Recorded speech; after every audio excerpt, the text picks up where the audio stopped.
You can't say that's a dynasty. Oh, God. I don't have time for this. I know. I'm not either. I'm just saying what they have put together over the last 3 years is one of the great stretches of success in the 21st century, salary cap era, whatever you want to look at.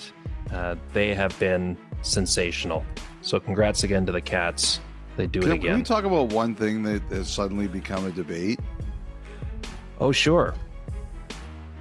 This thing about McDavid's legacy. Oh, boy. This is the stupidest debate in sports right now. The stupidest. First of all... And that's saying a lot. Yes. I was on with Ailish and Justin before the game, and they asked me about this, and I said to Ailish, I am the wrong guy to ask this question because I do not believe in legacies. I don't. I think when you're gone, people move on.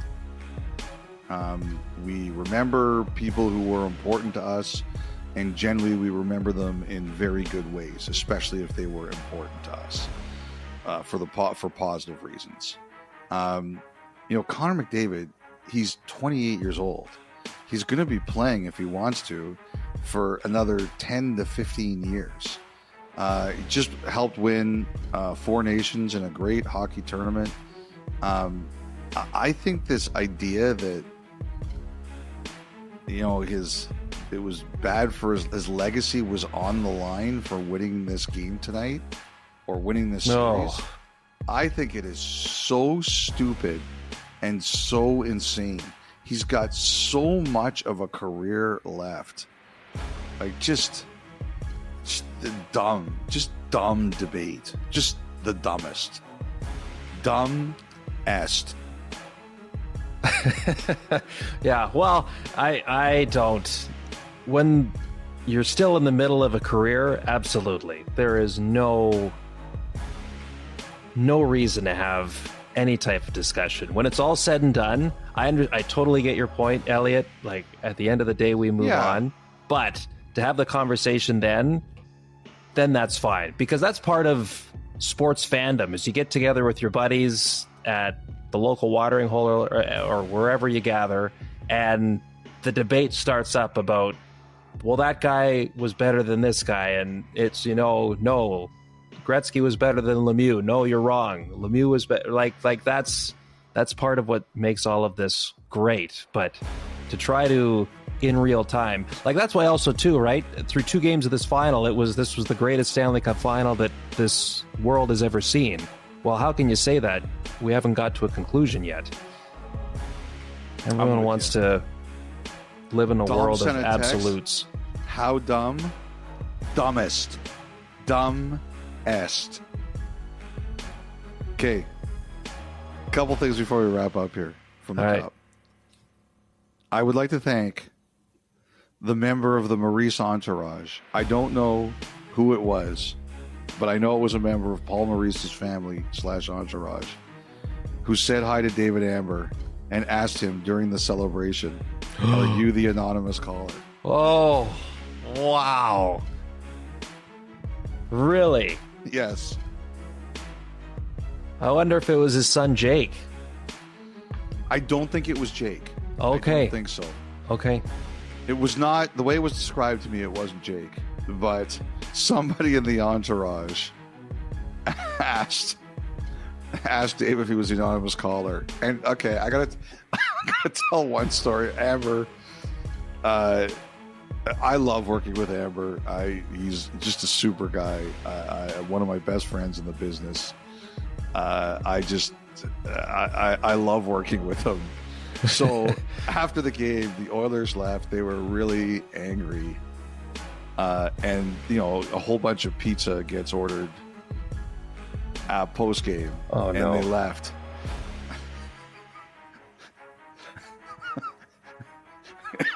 Amber grabbed a box. It was, nobody's the whole box. Yeah.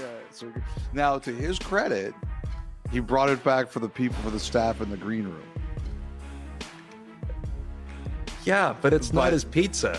But to me, there is just there's a pizza here. Nobody's eating this. We'll take it.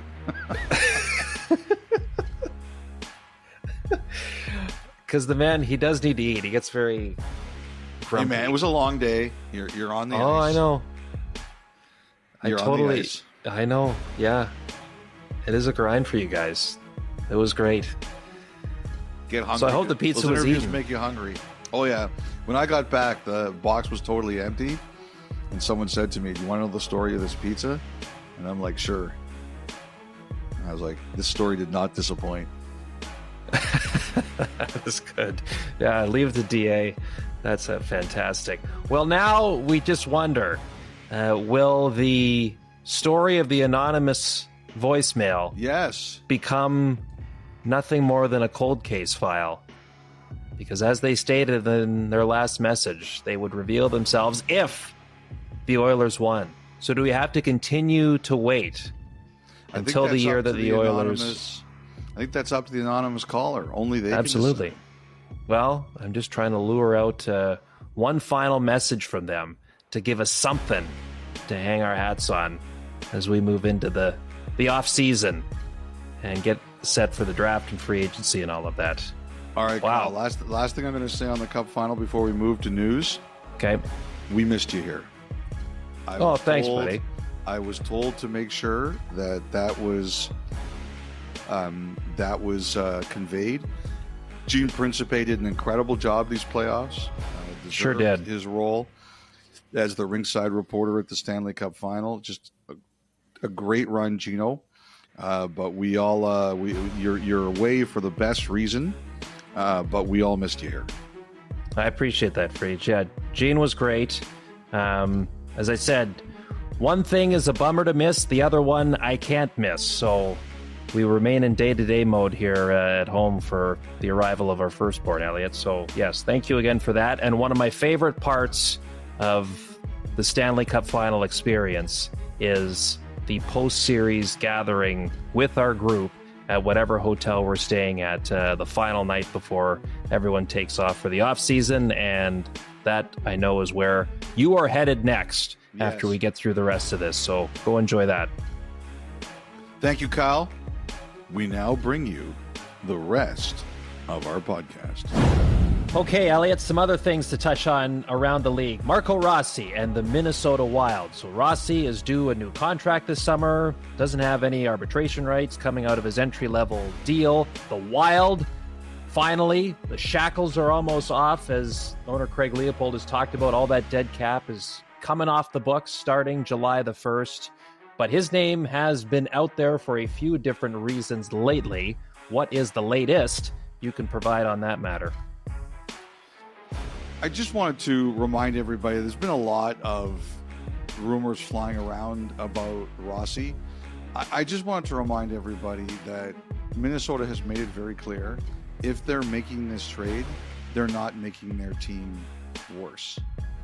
Like, there's a lot of talk going out there right now, and I think one of the real challenges to making trades at this time is that everybody is trying to get better, basically with the exception of Pittsburgh.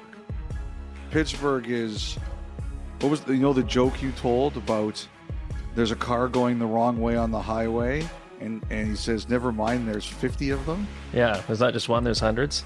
There's not just one, there's hundreds. That's Pittsburgh.